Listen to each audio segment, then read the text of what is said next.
날마다 숨쉬는 순간마다 주를 믿고 주님께 한 걸음 한 걸음 더 나아가는 저나 여러분 우리들의 삶이 될 수 있길 주의 이름으로 축원합니다. 오늘 통역하는 분이 못 오셔서 우리 자매님이 통역하러 들어가느라 제가 지금 조금 시간을 벌고 있습니다. 그럼 우리 자매님이 오늘 통역을 해주실 것입니다. American brothers, we provide you a translation in English. Just wait for 10 seconds. 여러분은 이 땅에 살아가면서 무엇이 가장 중요하다고 생각하십니까? 우리 주위에 있는 것처럼 부모, 자식, 아니면 배우자, 형제, 이웃, 친구, 스승? 근데 사실 가장 중요한 것은 만남이 아닌가 싶습니다. 왜냐하면 사람은 혼자 살 수 없는 존재이기 때문입니다. 한문에 사람을 뜻하는 한자가 사람 인자인데 이 사람 인자의 모습은 두 사람이 서로 기대어 서 있는 형상을 하고 있습니다. 이렇게 말이죠. 두 사람이 서로 기대야 그때 비로소 온전한 사람이 될 수 있다는 말이에요. 그래서 고대 그리스 철학자 아리스토텔레스는 인간은 사회적, 정치적 동물이다 라는 유명한 말을 남겼습니다.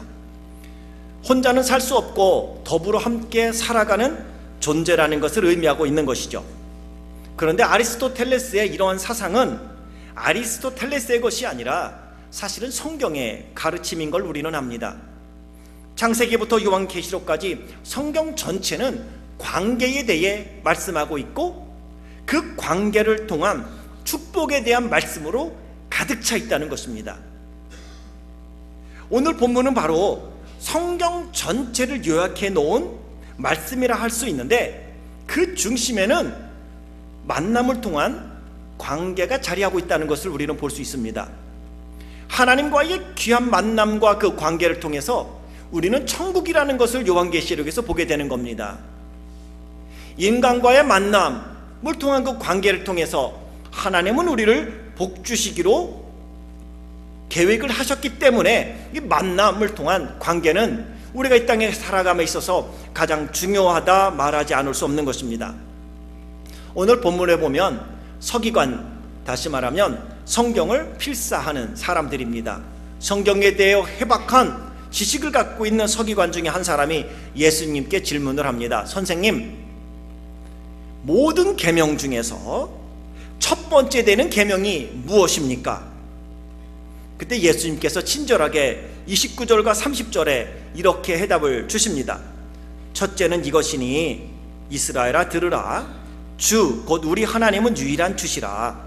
내 마음을 다하고 목숨을 다하고 뜻을 다하고 힘을 다하여 주 너의 하나님을 사랑하라 하신 것이요. 주 너의 하나님을 사랑하라 꼭 끝내지 아니하시고 주 너의 하나님을 사랑하라 하신 것이요. 하신 것이요 라는 것은 뉘앙스 자체가 어디서 인용했다는 것을 우리로 알게 해줍니다. 이 말씀은 신명기 6장 4절과 5절에 있는 말씀을 예수님이 인용하여서 말씀해 주신 것입니다. 그런데 첫째 계명만 물어본 서기관에게 이어서 예수님은 두 번째 계명도 말씀하세요. 모든 계명 중에서 두 번째로 중요한 계명이 있으니 31절 둘째는 이것이니 내 이웃을 내 자신과 같이 사랑하라 하신 것이라. 이것도 똑같이 내 이웃을 내 자신과 같이 사랑하라고 안 하시고 하신 것이요. 이것도 말씀을 인용했다라는 딱 우리는 느낌으로 알 수 있는데 이 말씀은 레위기 19장 18절에 나오는 말씀을 예수님이 인용해 주신 것입니다.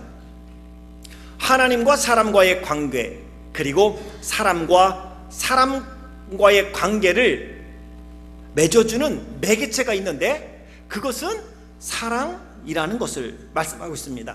사랑을 통해 하나님과 우리와의 관계가 온전하게 형성되어지고 사람과 사람과의 관계가 그 사랑을 통하여 온전하게 이루어진다는 것입니다. 남자와 여자가 만날 때 그 관계가 어떻게 무엇을 통하여 이루어집니까? 사랑입니다. 다 아는 이야기예요. 사랑이 없으면 너와 나는 부부가 될 수 없어요. 사랑하지 않고 어떻게 부부가 될 수 있겠습니까? 그것은 사랑이 전제될 때에 온전한 부부 관계가 이루어지는 겁니다. 사랑하지 않고 억지로 결혼하게 되니까 사랑하고 나서 이놈의 배우자가 언제 세상을 떠나는고 하고 그날을 기다리는 거 아닌가. 사랑하면 마지막까지 함께하게 되는 것도 이 사랑 때문이고요. 우리는 그것을 참 좋은 관계다. 그래서 부부가 참 사랑하는 모습을 보면 인꼬부부다. 맞아요. 그 사랑을 통하여 이 관계가 온전하여 지는 것입니다.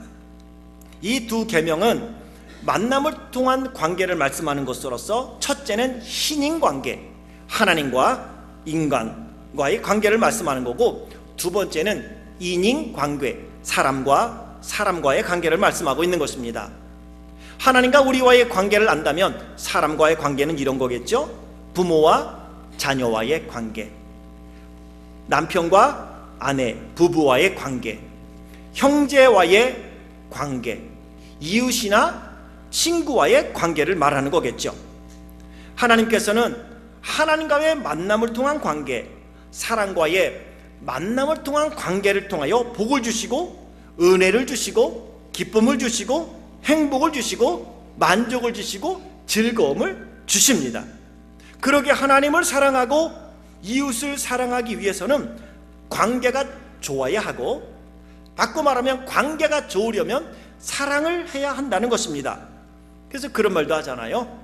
사랑하면 모든 것이 용서된다. 사랑은 허다한 죄를 덮는다고 성경은 우리에게 가르쳐주고 있는 것입니다. 그래서 사람들이 사랑이 식어지든지 사랑하지 않으면 관계가 깨어지게 되고, 사랑하지 않으면 헤어지게 되는 거예요. 사랑할 때에 우리는 그 관계가 온전하여 진다는 것을 말씀하고 있습니다.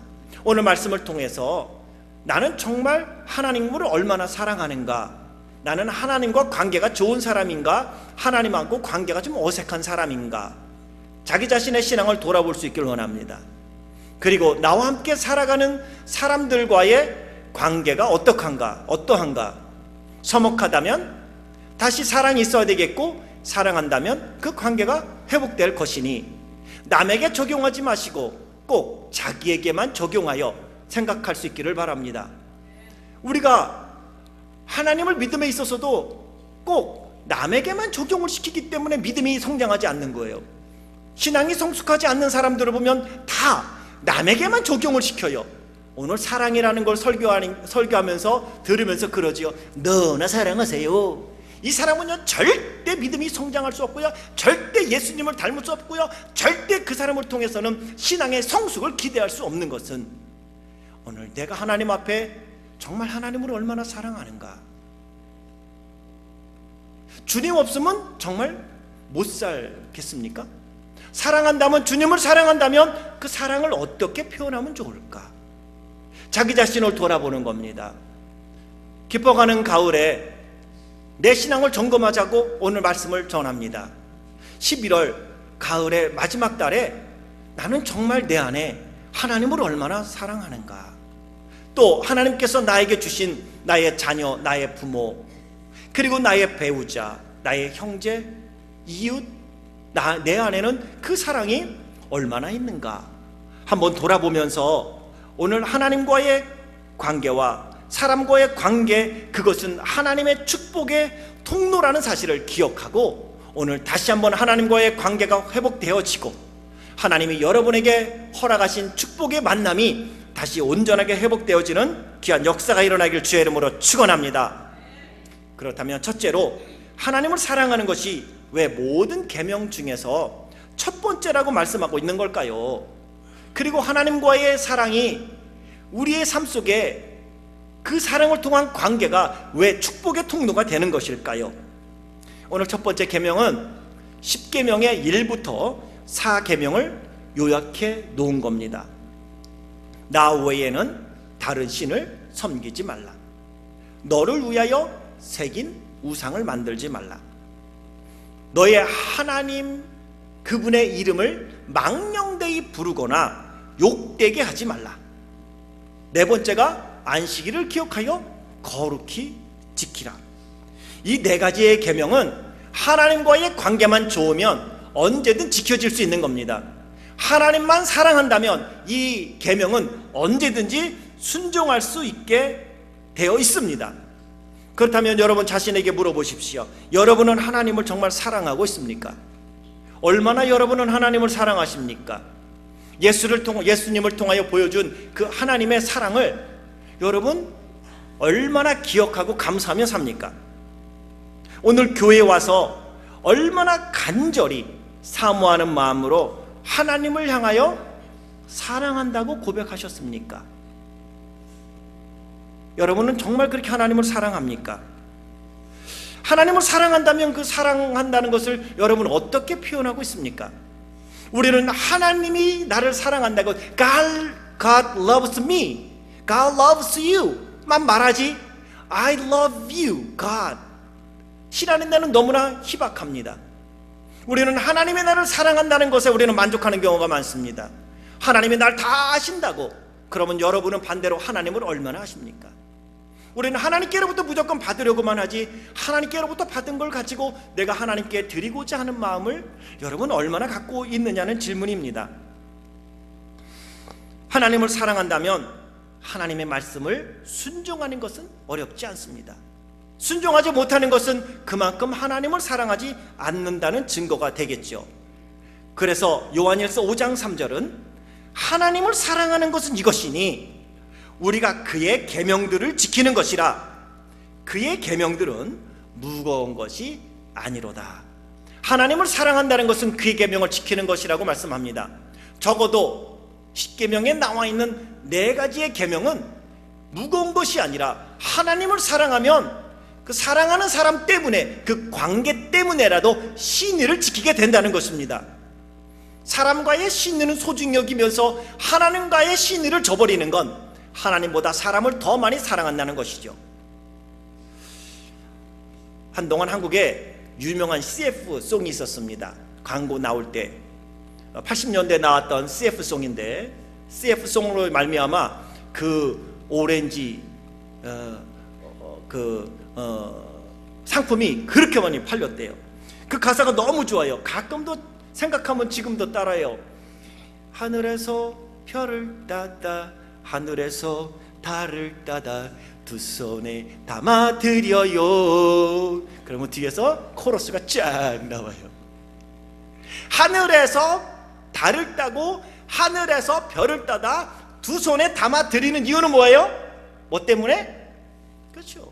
사랑하기 때문에. 그래서 저는 아내에게 거짓말을 시킬 수 없어서 당신이 원하면 내가 하늘에 별도 따다 줄 수 있어요 라는 말을 안 했습니다. 근데 사실요, 사랑하면 그만큼 하늘에 있는 별도 따다가 하늘에 있는 달도 따다가 주고 싶다는 거예요. 뭐 때문에? 사랑하기 때문이라는 것이죠. 하나님을 사랑하면 하늘에 별도 따오고 하늘에 달도 따다가 두 손으로 드릴 만큼 정말 순종적인 하나님의 사람이 될 수 있다는 것을 말씀합니다. 왜? 하나님은요, 내가 사랑하기 이전에 먼저 하나님이 나를 사랑하셨다고 성경에 말씀하는데, 하나님은 아담과 하와를 만드시고 끊임없이 당신이 만든 사람과 좋은 관계를 맺기 위해서 계속해서 노력하셨다는 것을 성경을 통해 보여주고 있습니다. 그것은 하나님이 우리와의 좋은 관계를 맺으려고 노력하는 만큼 피조물인 우리 인간은 창조주인 하나님을 사랑하는 일에 힘써야 한다는 것을 역설적으로 말씀하고 있는 것이에요. 하나님이 아담을 부르십니다. 아담아, 아담아. 왜 부를까요? 관계가 있기 때문에 그래요. 아버지와 자녀와의 관계이기 때문에 그래요. 여러분은 오늘 아침에 일어날 때 다른 집에 전화해갖고 다른 자식들 일어났나 안 일어났나 확인 전화 했습니까? 안 합니다. 그런데 내 집에 있는 내 자녀라면 가서 깨웁니다. 아들아, 딸아, 일어나. 얘야, 일어나. 왜? 내 자식이기 때문이죠. 하나님이 아담을 부르시는 것, 아담아, 아담아. 관계가 있으니까 이름 부르는 거예요. 뭐 알지도 못하는데 이름 막 부르겠습니까? 그것은 하나님은 지금도 우리와의 좋은 관계를 맺고 싶어 하신다는 거 말씀하고 있습니다. 아담만 부른 게 아닙니다. 하나님은 노아도 부르십니다. 노아야, 아브라함도 부르시고요, 모세야, 사무엘도 부르시고요, 또 사사들도 부르셨습니다. 다윗도 부릅니다. 솔로몬도 부르셨습니다. 선지자들도 부르셨습니다. 제자들도 부르셨습니다. 바울도 부르셨습니다. 그리고 오늘은 하나님이 저나 여러분 우리의 이름을 부르십니다. 아들아, 딸아, 관계가 있으니까 하나님은 지금도 우리를 너무너무 사랑하셔서 지금도 저나 여러분 우리를 이름을 부르고 있습니다. 스바냐 선지자는 하나님이 얼마나 우리를 사랑하시는지 사랑에 스스로 이기지 못한다고 말씀하십니다. 너무너무 사랑하는 거예요. 그래서 하나님께서는 하늘에 별을 따고 하늘에 달을 따다가 두 손으로 우리에게 주는 것이 아니라 이보다 더한 하나님이 사람의 몸을 입고 독생자이신 예수 그리스도께서 친히 사람의 몸을 입고 이 땅에 오셨고, 하나님은 저나 여러분 정말 우리를 사랑하신다는 사실을 십자가에서 예수님을 내어주심으로, 죽기까지 십자가에 내어주심으로 우리를 향한 그 사랑을 확증하셨다고 로마서 5장 8절에는 말씀하고 있는 것이죠. 사람의 몸을 입고 이 땅에 오신 예수님, 여러분을 구원하기 위하여 이 땅에 사람의 몸을 입고 오신 그 예수님을 통한 하나님의 구원은 하나님과의 관계를 통하여 우리에게 주신다는 겁니다. 그 관계가 무엇입니까? 요한복음 1장 12절, 영접하는 자 곧 그 이름을 믿는 자들에게는 하나님의 자녀가 되는 권세를 주셨으니, 이건 관계입니다. 관계는 하나님의 축복의 통로인 것입니다. 하나님의 구원의 축복은 하나님께서 보내주신 예수님을 구세주로 영접하는 자에게 주어지는데, 이것은 예수 그리스도를 통한 하나님의 관계 속에서 하나님이 사람에게 주신 최고의 축복이 바로 구원이라는 것이죠. 그것은 아버지와 아들의 관계인 것입니다. 예수님을 믿음으로 하나님을 아버지라 부르는 하나님의 자녀가 될 때에 아버지와 자녀의 관계가 형성되어지고, 아버지와 자녀의 관계가 이루어질 때에 하늘의 영광과 능력과 축복은 우리에게 덤으로 따라온다라고 말씀하고 있습니다. 그게 마태복음 6장 33절, 너희는 먼저 그의 나라와 그의 의를 구하라. 너희는 먼저 그의 나라와 의를 구하라는 건 하나님을 먼저 사랑하라는 것입니다. 그러면 무엇을 먹을까? 무엇을 마실까? 무엇을 입을까? 이 모든 것이 너에게 덤으로 주어지리라. 이게 곧 하나님이 우리를 향한 사랑이시니 우리가 해야 될 일은 하나님을 사랑하는 것입니다. 그래서 모세오경부터 시작한 성경에 보면 하나님이 친히 구약 성경에 하나님 이스라엘 백성들을 향해서, 언약의 백성들을 향하여 힘주어 강조하며 말씀하는 게 있는데, 그것은 따로 하겠습니다. 나는 너희 하나님이 되겠고 너희는 내 백성이 되리라. 하나님은 수없이 말씀하세요. 나는 너희의 하나님이고 너희는 내 백성이라고. 나는 너를 이만큼 사랑하노라고. 그러게 오늘 우리가 해야 될 일이 있다면 우리가 하나님을 사랑하는 겁니다. 하나님을 사랑하는 것, 그 관계를 통하여 하나님은 하늘의 축복을 우리에게 우리에게 주시는 것입니다. 근데 우리가 하나 조금 잘못 이해하는 게 있어요.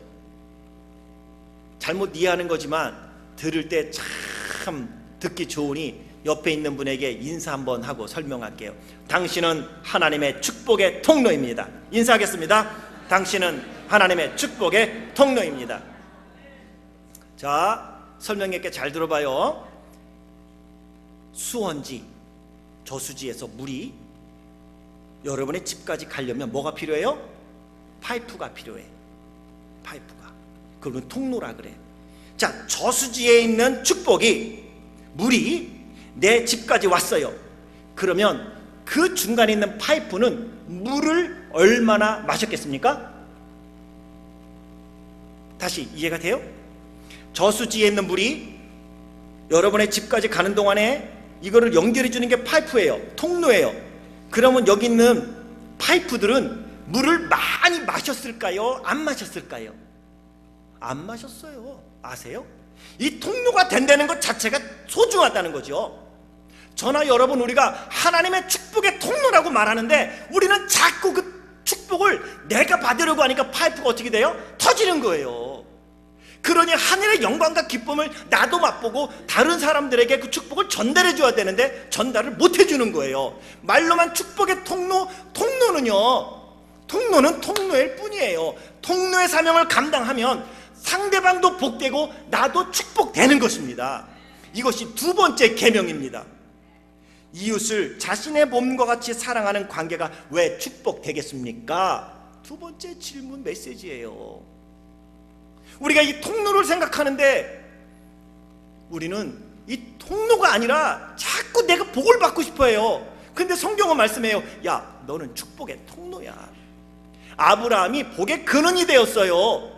그런데 아브라함이 그 사명을 감당해 갈 때에 아브라함은 이삭이라는 아들 하나만 낳았지만 그 이삭이라는 자녀를 통하여 하나님은 하늘의 별처럼 바다의 모래수처럼 큰 민족을 이루게 해주셨다는 것입니다. 그러면 그 이삭을 낳고 하나님의 축복의 통로가 된 아브라함은 별 볼 일 없이 살았냐고요? 아니요. 그가 축복의 통로로 살아갔더니 그를 우리는 믿음의 조상이라 부르게 되는 것입니다. 우리가 통로의 사명을 감당할 때에 하나님은 저나 여러분 우리의 삶도 복되게 하시고 우리를 통하여 축복이 다른 사람에게 전달되는 것입니다. 우리는 자꾸 축복의 통로라고 말하면서 축복을 자꾸 내가 받으려고 하니까 파이프가 앞에부터 막히는 거예요. 축복이 통로를 통해 가야 돼.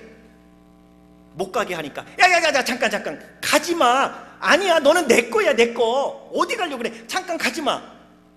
그랬더니 내 아내는 사랑의 굶주리고 내 남편은 인정의 굶주리고 나를 사랑해달라고, 나를 인정해달라고. 아니요, 내가 사랑하고 인정하면 그 나를 통하여 그 통로가 되어서 내 배우자가, 내 자녀가, 내 부모님이, 내 이웃과 형제와 친척이 복이 되는 것입니다. 우린 이것을 잘 기억해야 돼요.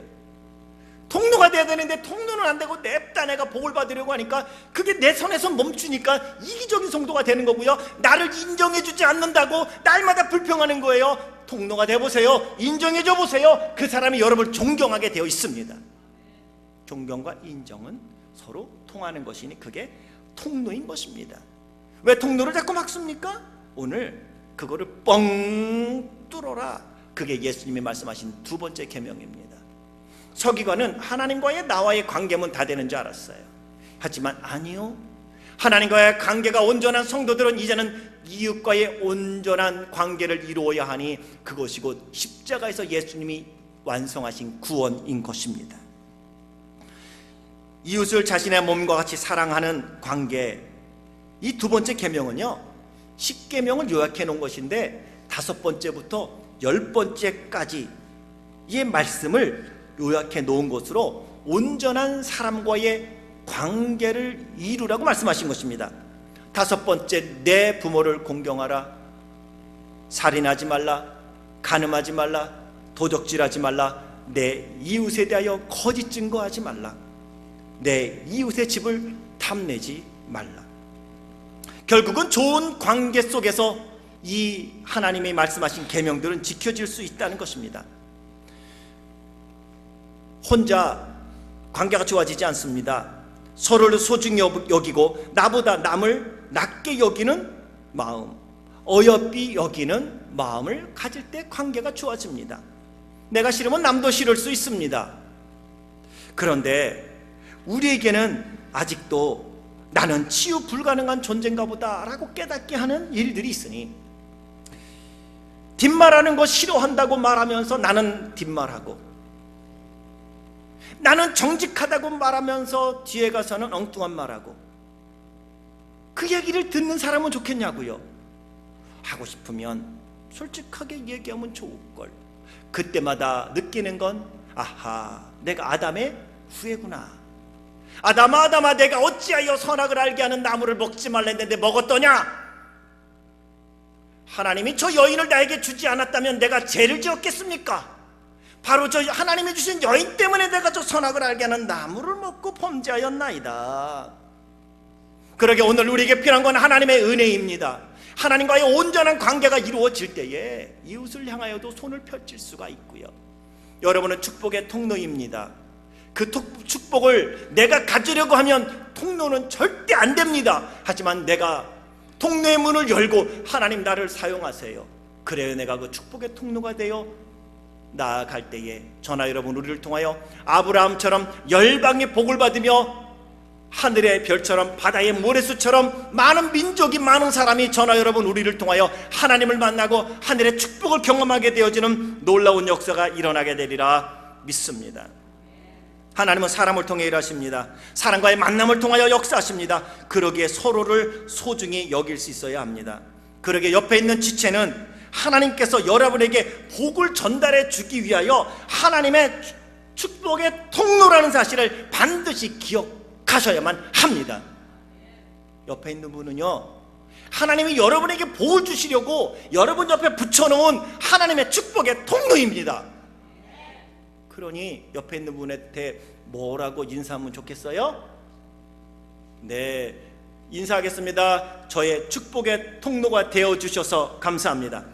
저의 축복의 통로가 되어주셔서 감사합니다. 오늘 옆에 있는 분들이요, 예배 끝나고 가면서 눈 한번 흘겨보세요.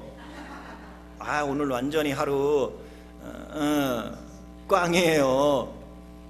오늘 옆에 있는 분이요, 파킹장에서 딱 이야기하면서 어메 저 가식 덩어리 한마디 하고 가보세요. 사람 오늘 하루 기분 다 망치는 거예요. 어떤 사람은 집에 가갖고 내가 인생을 이렇게 살았나, 그 남편한테 그러면 오늘 도장 찍어 이럴지도 몰라요. 그러니 하나님의 축복의 통로가 되게 한다는 건 옆에 있는 사람을 통해서 하나님은 여러분에게 기쁨도 주고 행복도 주고 만족도 주고 즐거움도 주실 줄 믿습니다. 그럼 무슨 말을 하면 옆에 있는 분이 기분이 좋아질 것 같으세요? 한번 해보겠습니다.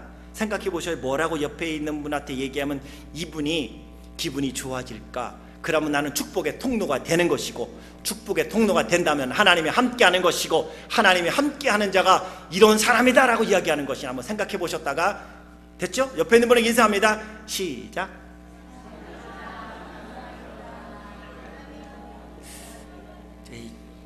그런데 제가 보니까 너무 안 해봤어요. 사랑합니다는 복이 아니야. 사랑합니다는 복이 아니야. 사랑합니다가 뭐 복이겠어요. 그거는 내 마음을 전달한 건데, 진짜 복은요 이렇게 하는 거예요. 옆에 있는 분 손잡고 모든 게 잘 될 겁니다. 자, 모든 게 잘 될 겁니다. 한 번 더 합니다. 제가 기도하겠습니다. 그리고 사랑합니다가 아니라 이렇게, 제가 사랑하는 거 아시죠? 자, 제가 사랑하는 걸 아시죠? 네, 네. 예, 그것만 갖고는 이 통로가 안 돼요. 한마디 더 해야 돼요. 옆에 있는 분 붙잡고 제가 밉게 군 거 많지요. 한번 인사하겠습니다. 시작. 제가 밉게 군 거 많지요. 네. 그런데 그렇다고 해서 직접 이야기하기에는 뭐하고 속으로만 생각할 텐데, 속으로 하는 이야기들 또 입으로 또 딱 하면 또 그렇잖아요. 그러니까 옆에 있는 분에게 다시 한번 그런 인사를 받았으면 저도 마찬가지죠. 시작. 저도 마찬가지죠. 그렇습니다. 그렇습니다. 옆에 있는 지체는요, 하나님이 여러분에게 복을 주시려고 붙여준 축복의 통로인 것입니다. 할렐루야. 인생을 풍요롭게 살았던 전도서 기자는 4장 9절에 이렇게 우리에게 알려줍니다. 두 사람이 한 사람보다 나음은 그들의 수고함으로 좋은 상을 얻음이니라. 전도서 4장 11절, 두 사람이 함께 누우면 따뜻하거니와 한 사람이면 어찌 따뜻하랴. 그래서 하나님은 옆에 사람을 붙여주신 거예요. 그리고 그 사람을 통해 여러분에게 복을 주겠다고 했는데, 거부하니 하나님의 복이 여러분에게 안 가는 건, 여러분이 거부한 그 사람이 여러분의 축복의 통로였습니다. 여러분의 아내가 여러분의 남편이, 여러분의 자녀가 여러분의 부모님이 여러분의 축복의 통로입니다. 하나님은 그분들을 통해서 여러분에게 복을 주시려고 여러분의 옆에 붙여놨는데 여러분이 그 주둥이를 틀어 막았으니 복이 나한테 임하지 않는 거예요. 기쁨도 없고 감사도 없고 얼마나 답답하고 섭섭하기만 하고 화만 나고, 여러분은 옆에 여러분을 복 주시기 위하여 하나님은 여러분 옆에 이웃을 붙여주셨다는 것입니다. 창세기 2장 18절에 보면 하나님이 아담을 만드시고 이렇게 말씀합니다. 여호와 하나님이 이르시되 사람이 혼자 사는 것이 좋지 아니하니 내가 그를 위하여 돕는 배필을 지으리라. 그리고 창세기 2장 23절 이는 내가 뼈 중에 뼈요 살 중에 살이라. 이것을 남자에게서 취하였은즉 여자라 부르리라. 아담이 하와를 보고 고백한 말입니다.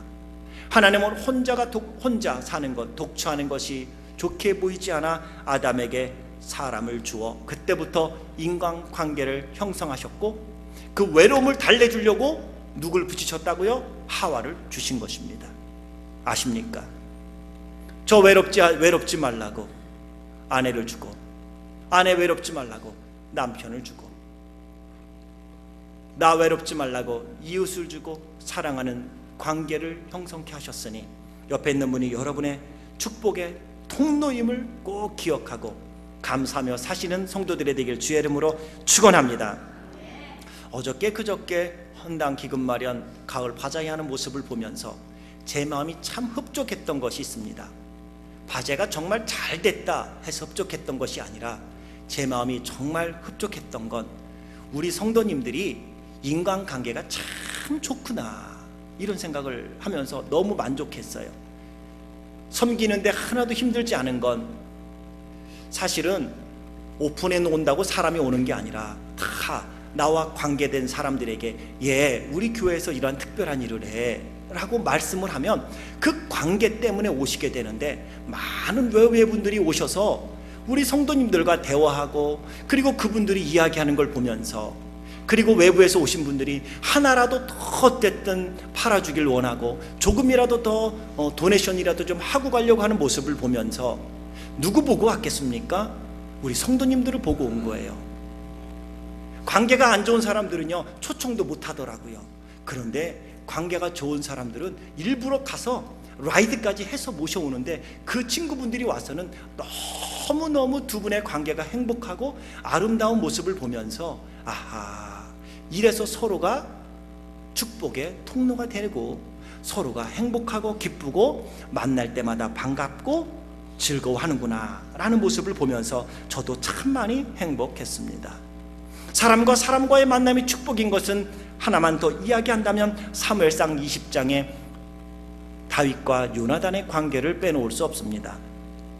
다윗과 요나단 서로를 사랑한 우정의 사랑, 우정의 언약과 축복이 사무엘상 20장에 기록되어 있는데, 마지막 이제 둘이 헤어질 때에 사무엘상 20장 41절에 보면 다윗이 요나단을 향하여 예의를 갖추면서 이렇게 말합니다. 다윗이 곧 바위 남쪽에서 일어나서 땅에 엎드려 3번 절한 후에 서로 입 맞추고 같이 울되 다윗이 더욱 심하게 울더라.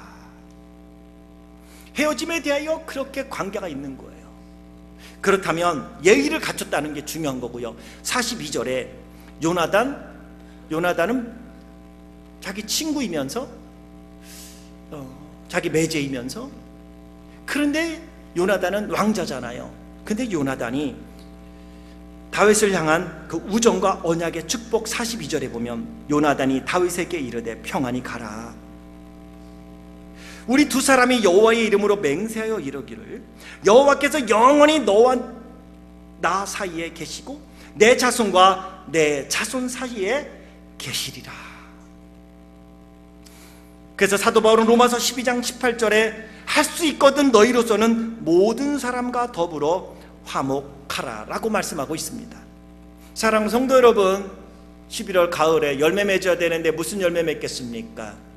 하나님을 사랑하는 열매가 맺기를 주의 이름으로 축복합니다. 하나님이 여러분의 옆에 두신 여러분의 배우자를, 자녀들을, 부모님을, 이웃과 형제와 여러분이 함께한 동료들을 사랑할 수 있는 하나님의 사람들이 되길 주의 이름으로 축원합니다. 왜? 그 관계는 하나님의 축복의 통로이기 때문입니다. 이렇게 하나님을 사랑하고 이웃을 사랑함으로 서로를 귀하게 여기는 관계의 회복을 통해서 하나님의 복을 이 땅에 드러내는 복된 삶을 살아가는 우리 모든 제1의 성도님들 되시길 주의 이름으로 축원합니다. 주님의 이름으로 축원합니다. 기도하겠습니다.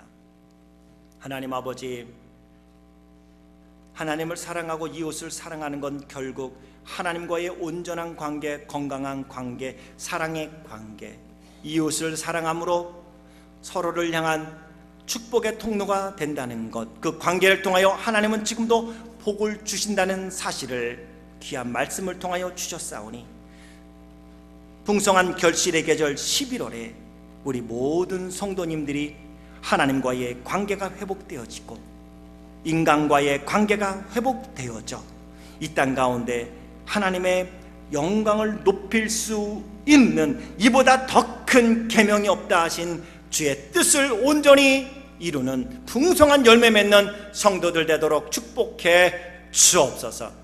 예수님의 이름으로 기도드리옵나이다.